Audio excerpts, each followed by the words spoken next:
নানা কর্মসূচিতে যোগ দিতে কাল চট্টগ্রাম কক্সবাজার সফর করবেন প্রধানমন্ত্রী। উন্নয়নের জন্য সরকারকে পর্যাপ্ত সময় দেওয়ার আহ্বান বিএনপির। মুক্তিযুদ্ধ কোনো রাজনৈতিক দলের যুদ্ধ ছিল না বললেন ভারপ্রাপ্ত রাষ্ট্রপতি। স্বাধীনতা পরবর্তী নানা সময়ে ইতিহাস বিকৃতির অভিযোগ। বিদ্যুতের ভুতুড়ে বিলে অতিষ্ঠ নগরবাসী। অভিযোগের পাহাড় জমলেও নীরব ডিপিডিসি। স্বচ্ছতা নিশ্চিতের তাগিদ ক্যাবের। এবং চাহিদা মাফিক বই না পেয়ে গাজীপুর গণগ্রন্থাগারে কমছে পাঠকের সংখ্যা। ঝালকাঠির কাঠালিয়ায় জরাজীর্ণ ভবনে চলছে ডাকঘর কার্যক্রম।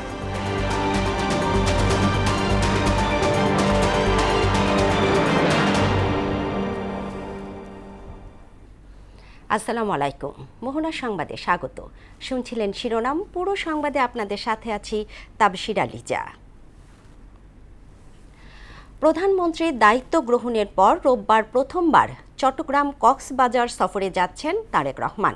প্রধানমন্ত্রী কক্সবাজারের মহেশখালী উপজেলার মাতারবাড়ি থেকে বাঁশখালী উপজেলায় যাবেন।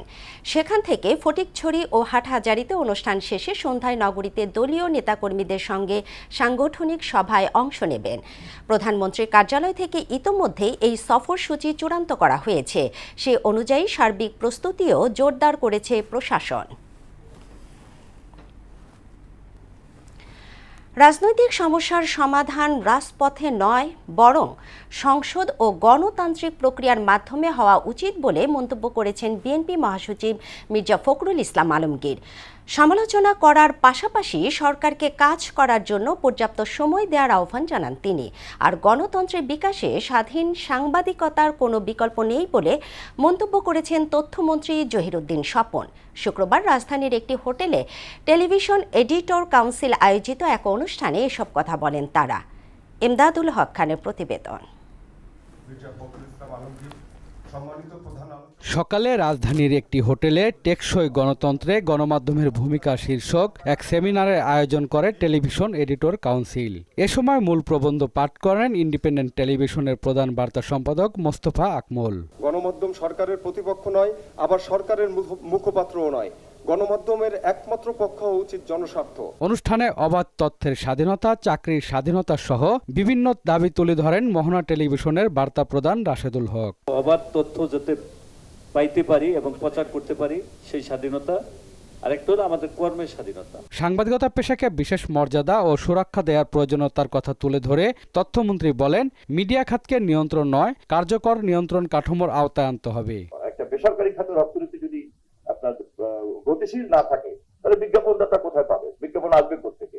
মালিক পক্ষ এখানে কেন ইনভেস্ট করবে? ডিজিটাল প্ল্যাটফর্ম, সামাজিক যোগাযোগ মাধ্যম ও কৃত্রিম বুদ্ধিমত্তা সংবাদ মাধ্যমের জন্য নতুন চ্যালেঞ্জ তৈরি করছে বলে উল্লেখ করেন তিনি। ডিজিটাল প্ল্যাটফর্মের জগতে আরো এই ঝুঁকিটা বেড়ে গিয়েছে।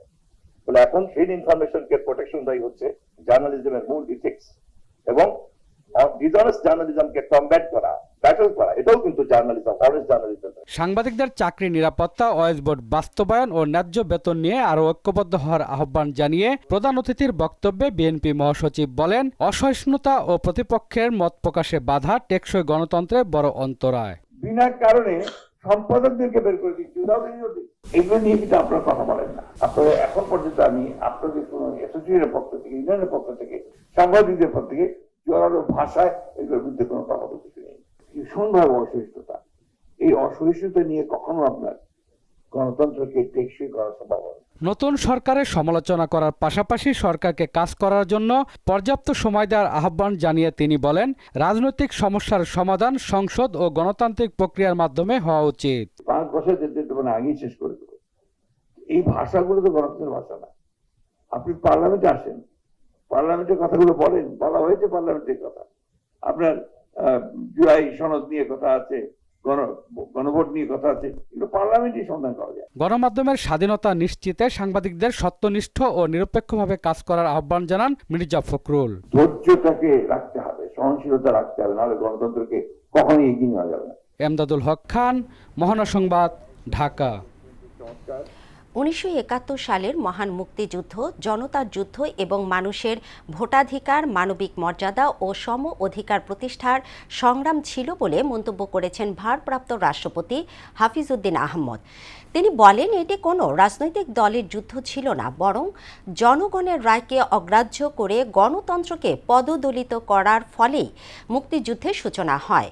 শুক্রবার ঢাকা ক্যান্টনমেন্টের কুর্মিটোলা গলফ ক্লাবে Bangladesh liberation war courses foundation আয়োজিত বাংলাদেশ লিবারেশন ওয়ার কোর্সেসের ৫৪তম কমিশনিং ও ফেলোশিপ ডে উদযাপন অনুষ্ঠানে তিনি এসব কথা বলেন।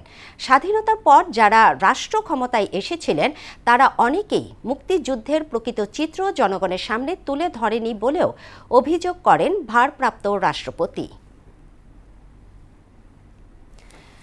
কার্যক্রম নিষিদ্ধ আওয়ামী লীগকে রাজনীতি করার সুযোগ দেয়া হবে না বলে জানিয়েছেন জামায়াতের আমির ও বিরোধী দলীয় নেতা ডাক্তার শফিকুর রহমান।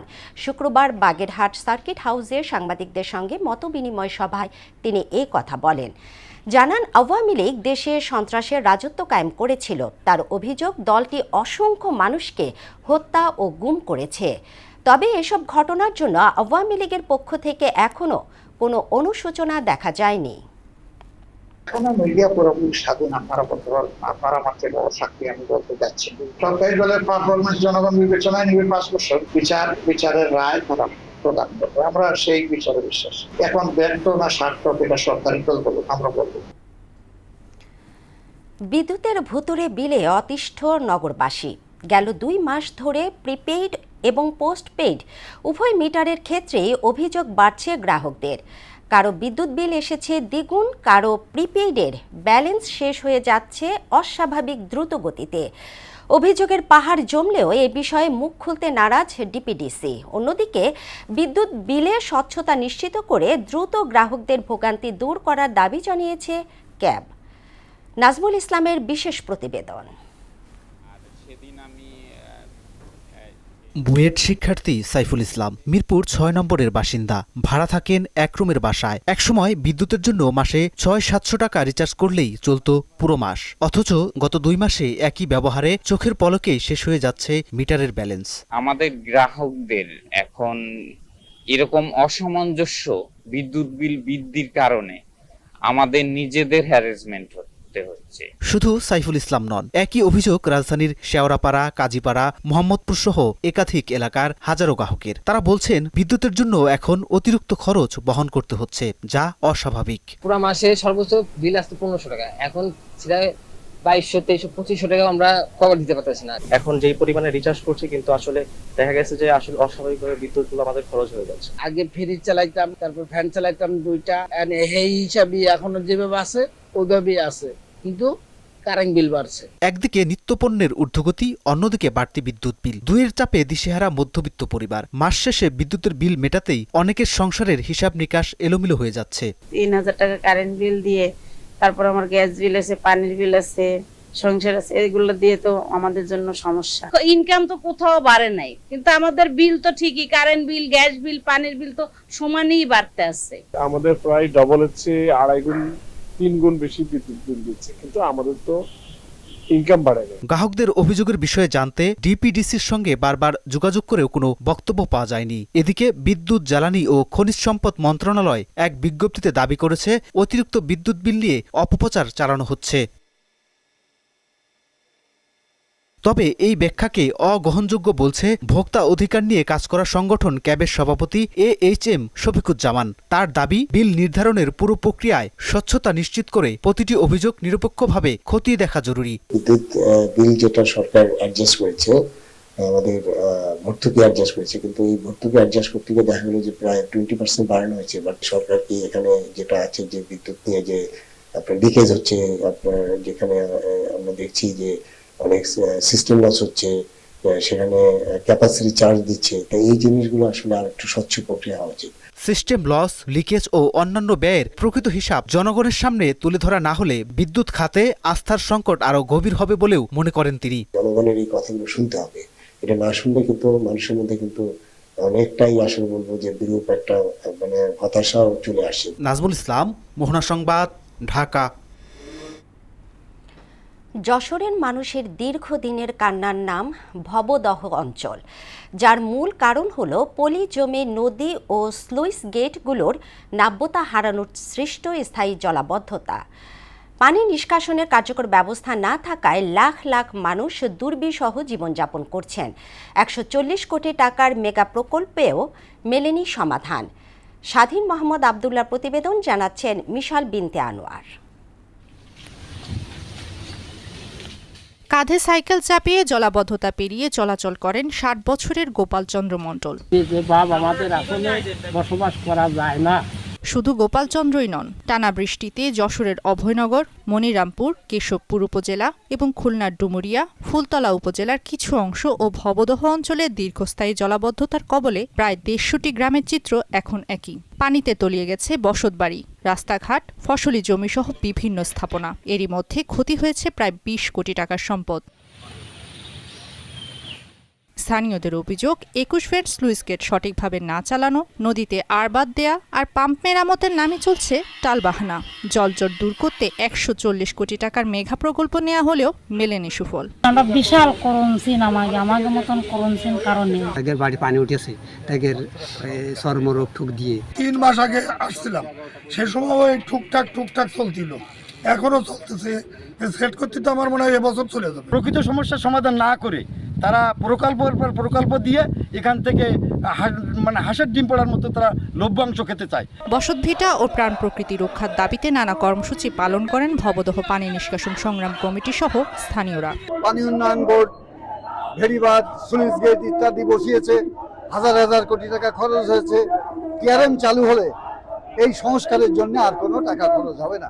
নদী খননের 65% কাজ শেষ হলেও টিআরএম চালু করতে নির্ভর করতে হচ্ছে নতুন সার্ভে রিপোর্টের উপর বলে জানায় কর্তৃপক্ষ।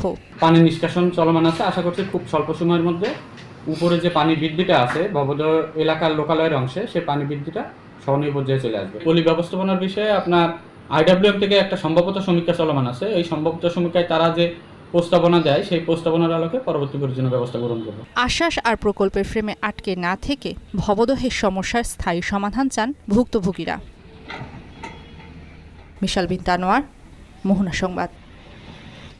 গাজীপুর জেলা গণগ্রন্থাগারে বইয়ের বিশাল সংগ্রহ, আধুনিক সুযোগ সুবিধা সহ সবকিছুই আছে, তবুও দিন দিন কমছে পাঠকের উপস্থিতি। তারা বলছেন, সময়ের চাহিদা অনুযায়ী বই না থাকায় দিন দিন আগ্রহ কমছে। অন্যদিকে পাঠক বাড়াতে নানা উদ্যোগের কথা জানিয়েছে জেলা প্রশাসন। তারিকুল জুয়েলের তথ্যচিত্রে তাহসিন তারিনের প্রতিবেদন। এটি গাজীপুরের রথখোলায় নির্মিত জেলা গণগ্রন্থাগারের আধুনিক স্থাপনা। ভেতরে সারি সারি বই, পরিচ্ছন্ন পরিবেশ আর নীরব পাঠকক্ষ। ইতিহাস, সাহিত্য, সংস্কৃতি, মুক্তিযুদ্ধ, গল্প, উপন্যাস, খেলাধুলা, শিশুতোষ সহ নানা বিষয়ে প্রায় 35,000 বই রয়েছে এখানে। রয়েছে আধুনিক অডিটোরিয়াম, শিশু কর্নার ও মনোরম পাঠকক্ষ। এত আয়োজনের পরও মিলছে না কাঙ্ক্ষিত পাঠক। প্রয়োজন অনুযায়ী নতুন বই সংগ্রহ না করা, বাইরে থেকে নিজের বই এনে পড়ার সুযোগ না থাকা এবং দীর্ঘ সময় অবস্থানকারীদের জন্য ক্যান্টিন বা খাবারের কোনো ব্যবস্থা না থাকাও পাঠক কমার অন্যতম কারণ বলে মনে করছেন অনেকেই। বাইরে থেকে যে নতুন বই ইনক্লুড করবে সেই বিষয়ে আমাদের কোনো অগ্রগতি আমরা দেখতে পাচ্ছি না। 9টা থেকে 5টা স্কুল কলেজ সবকিছুই থাকে, এই কারণে অনেক স্টুডেন্ট আসতে পারে না। আমার কাছে মনে হয় যে জবে যেসব বই আছে এগুলো এনাফ না। লাঞ্চ করা হয় না, করতে পারি না, এরকম ক্যান্টিন নাই। সকালে কিছু মানুষ আসে, সাধারণ মানুষ শুধু পত্রিকা পড়ার জন্য। মোবাইল ফোন, সামাজিক যোগাযোগ মাধ্যম এবং ইন্টারনেটে সহজেই প্রয়োজনীয় বই ও তথ্য এখন হাতের নাগালের মধ্যে থাকায় পাঠকের সংখ্যা কমছে বলে জানায় লাইব্রেরি কর্তৃপক্ষ। অনলাইনে পাচ্ছি অনেক কিছু, পিডিএফ আকারে বই পাচ্ছি, এখন ফিজিক্যাল বইগুলো থেকে কিছুটা আমরা সরে আসতেছি। সেক্ষেত্রে আমরা দেখা যাচ্ছে সরকার কিছু ব্যতিক্রম উদ্যোগ নিয়েছে, দেখা যাচ্ছে আমরা ইন্টারনেট সার্ভিস, ইবুক সার্ভিস আমরা চালু হচ্ছে। পাঠাগারকে আবারও প্রাণবন্ত করে তুলতে নানা কর্মসূচি গ্রহণের কথা জানিয়েছে জেলা প্রশাসন। বেশি করে মানুষ বই পড়ে, সেজন্য আমরা একটা কর্মসূচি গ্রহণ করতে যাচ্ছি। এটা গোটা জেলাব্যাপী লাইব্রেরিয়ান যারা আছে তাদেরকে বলবো মানুষকে জানানোর জন্য যে এখানে বই আছে, আপনারা চাইলে নিতে পারবেন। সংশ্লিষ্টদের দাবি, যুগের চাহিদা অনুযায়ী প্রয়োজন পূরণ হলেই হারিয়ে যাওয়া পাঠকরাই আবার ফিরবেন এই জ্ঞানের ঠিকানায়। তাহসিন তারিন, মোহনা সংবাদ। ঝালকাঠির কাঠালিয়ায় জরাজীর্ণ ভবনে চলছে ডাকঘরের কার্যক্রম। বিকল্প কোনো ব্যবস্থা না থাকায় ঝুঁকিপূর্ণ এই ভবনটিতে কর্মকর্তা কর্মচারীরা জীবনের ঝুঁকি নিয়ে চালাচ্ছেন দাপ্তরিক কাজ। যে কোনো সময় ঘটতে পারে বড় ধরনের দুর্ঘটনা। তবে সমস্যার সমাধানে আশার বাণী শুনিয়েছেন উপজেলা নির্বাহী কর্মকর্তা। মাসুম বিল্লার প্রতিবেদন, জানাচ্ছেন মাহমুদা আক্তার। কাঠালিয়া উপজেলার প্রধান ডাকঘরটি ব্রিটিশ আমলের প্রতিষ্ঠিত, আর নতুন ভবনটি 1992 সালে নির্মাণ করা হয়। বর্তমানে ভবনটির ছাদ ও দেয়াল চুয়ে পানি পড়ে, পিলার ও বিমের পলেস্তারা খসে পড়ে রড বের হয়ে গেছে। এছাড়া বৃষ্টির পানিতে চেয়ার, টেবিল ও আসবাবপত্র সহ মূল্যবান কাগজপত্র নষ্ট হওয়ায় সেবাগ্রহীতারা চরম দুর্ভোগের শিকার হচ্ছেন। জরাজীর্ণ ভবনে যে কোনো সময় ঘটতে পারে বড় ধরনের দুর্ঘটনা। ডিজিটাল যুগে ডাকঘরের প্রয়োজন কমে গেলেও সরকারি দপ্তর, শিক্ষা প্রতিষ্ঠান, ব্যাংক, বিমা, পোস্টাল অর্ডার, রেভিনিউ স্ট্যাম্প ও ম্যারেজ রেজিস্ট্রার, কাজী অফিসের চিঠিপত্র এখনও ডাক বিভাগের মাধ্যমেই আনা নেওয়া হয়। তাই দ্রুত নতুন ভবন নির্মাণের দাবি জানিয়েছেন এলাকাবাসী ও সংশ্লিষ্টরা।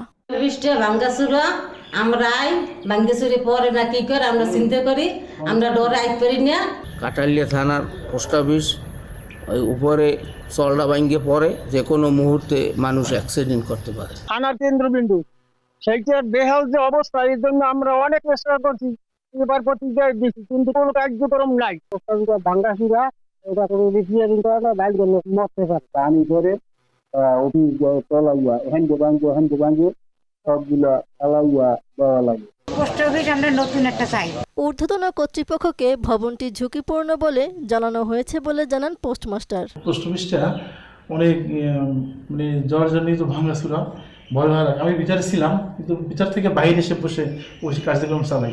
ভবনটি দ্রুতই সংস্কার অথবা নতুন ভবন করার কথা জানান উপজেলা নির্বাহী কর্মকর্তা। সবাই আমরা আলোচনা করেছি, আলোচনার সিদ্ধান্ত মতে এটি মেরামত করার জন্য অথবা নতুন একটি ভবন নির্মাণ করার জন্য সংশ্লিষ্ট দপ্তরে জেলা প্রশাসক স্যারের মাধ্যমে পত্র প্রেরণ করব এবং সংশ্লিষ্ট অধিদপ্তর এই বিষয়ে ভবনটি মেরামতের জন্য খুব দ্রুতই সিদ্ধান্ত গ্রহণ করে মেরামত করবেন। নতুন ভবন নির্মাণের দাবি দ্রুতই পূরণ হবে এমন আশা স্থানীয়দের।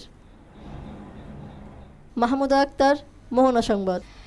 নেত্রকোনায় বড় বাজার এলাকায় ভয়াবহ অগ্নিকাণ্ডে পুড়ে ছাই হয়ে গেছে অন্তত 5টি ব্যবসা প্রতিষ্ঠান। এর মধ্যে ইলেকট্রনিক ও প্লাস্টিক সামগ্রীর দোকানই বেশি।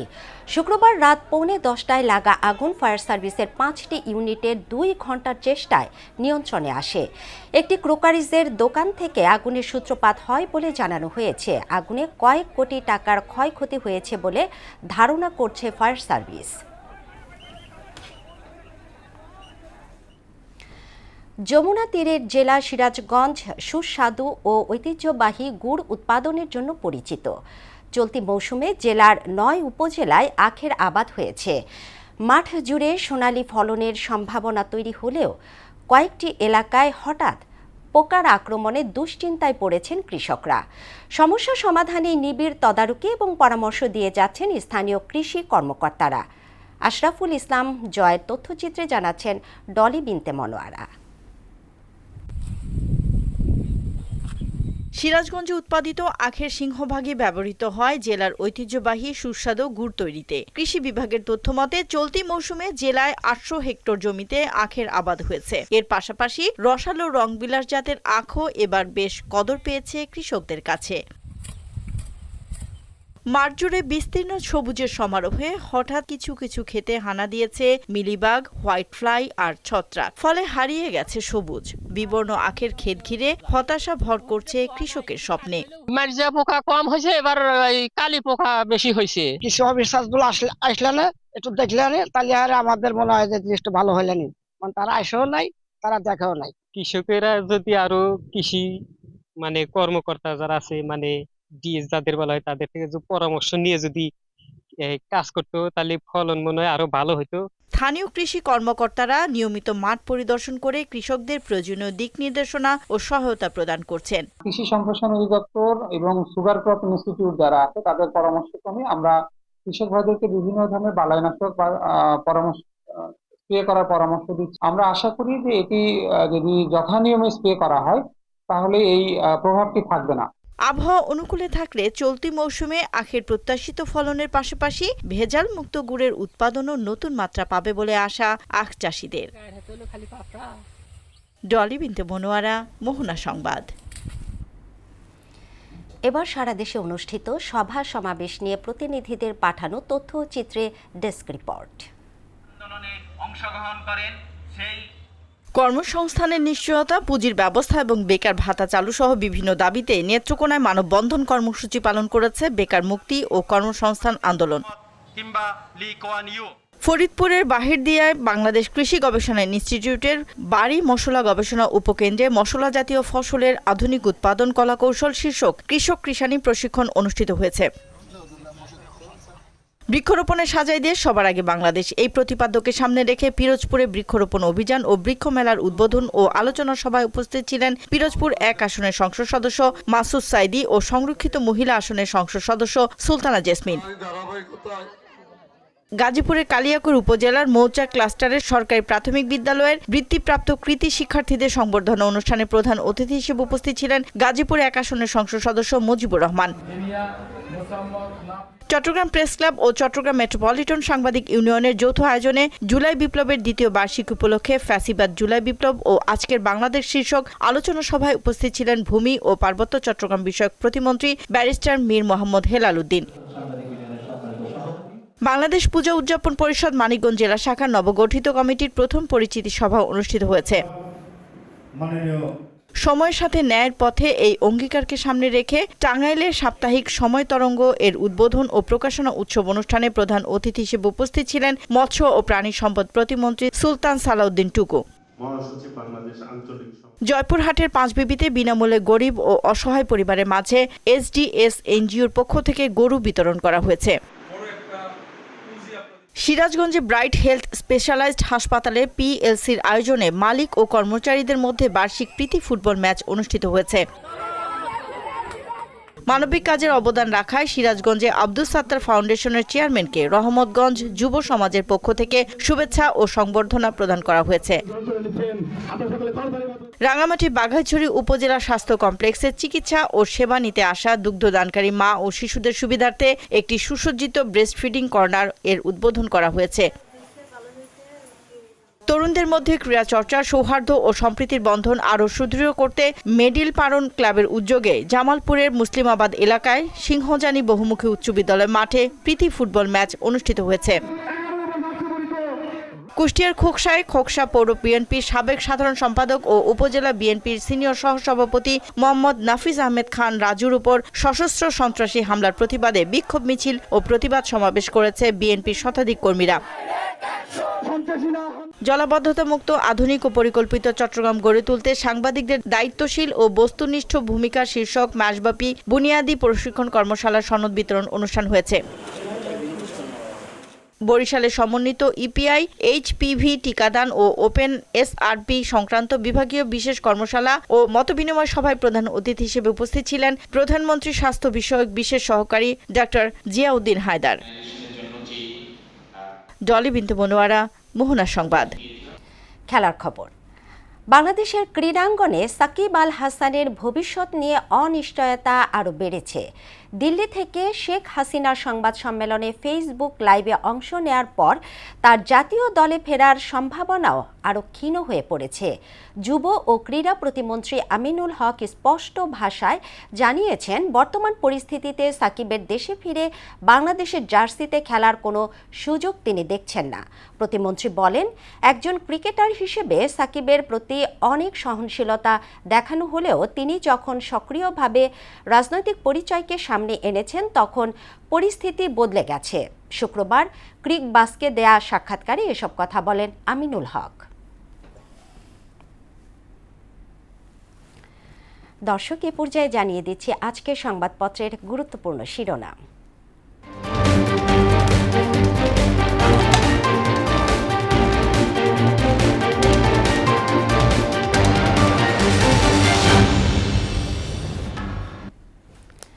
শুরুতেই প্রথম আলোর শিরোনাম করেছে, হাসিনাকে ঘিরে ঢাকা দিল্লি সম্পর্কে নতুন উত্তেজনা, মৌলিক সংস্কারের কাজ এগোয়নি। একদিনে বগুড়া ও সিলেটে প্রাণ গেল 16 জনের। এরপরে আছে দৈনিক ইত্তেফাক, বেড়েছে গাইড বইয়ের নির্ভরতা, সিলেটে 2 বাসের মুখোমুখি সংঘর্ষে 9 জন নিহত। বর্জ্য না পুড়িয়েই বিদ্যুৎ সহ বহুমুখী পণ্য উৎপাদনের মেগা পরিকল্পনা। এরপরে আছে সমকাল। ক্যাম্পাসে ছাত্রদল শিবির মুখোমুখি, শিবিরের মোড়লিপনা আর মানতে নারাজ ছাত্রদল। জ্বালানি তেল আমদানি ও বিপণন বেসরকারি খাতে ছাড়ার উদ্যোগ। বাংলাদেশ প্রতিদিন শিরোনাম করেছে, সরকারে যুক্ত হচ্ছেন শরিকরা, শেখ হাসিনাকে নিয়ে অস্বস্তিতে দিল্লি। অনলাইন জুয়ায় ডুবছে দেশ। যুগান্তর শিরোনাম করেছে, স্বাস্থ্যসেবায় আস্থার সংকট, নিম্ন মধ্যবিত্ত ছুটছে বিদেশে। দিল্লিতে হাসিনার বক্তব্যে অভিন্ন প্রতিক্রিয়া। 4-5 কোম্পানির হাতে জিম্মি সয়াবিনের বাজার, সরকারকে চাপে ফেলে ফের নৈরাজ্য। সর্বশেষ আছে আমার দেশ। নাশকতার পরিকল্পনা করছেন হাসিনা, আওয়ামী সন্ত্রাসে মদতদাতা শিক্ষকরা বহাল তবিয়তে। ছুটির দিনে সড়কে ঝরল 18 প্রাণ। দর্শক, এই ছিল সংবাদপত্রের গুরুত্বপূর্ণ শিরোনাম। শেষ করছি মোহনা সংবাদ, তবে যাবার আগে শিরোনামগুলো আরও একবার।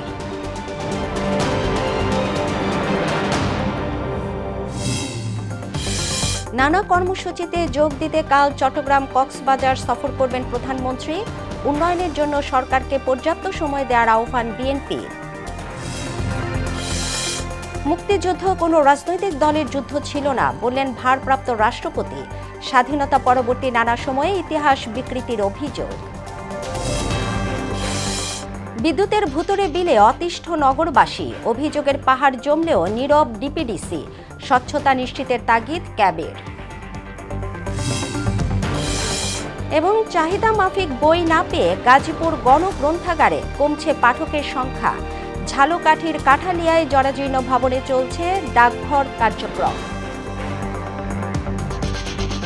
এই ছিল মোহনা সংবাদে। পরবর্তী সংবাদ দুপুর 1টায়। এর আগে বেলা 11টায় দেখুন সংবাদ এক নজরে। মোহনার সবশেষ খবর জানতে ভিজিট করুন www.mohana.tv। সংবাদ দেখতে পারেন ফেসবুক, ইউটিউবেও। এতক্ষণ সঙ্গে থাকার জন্য ধন্যবাদ সবাইকে।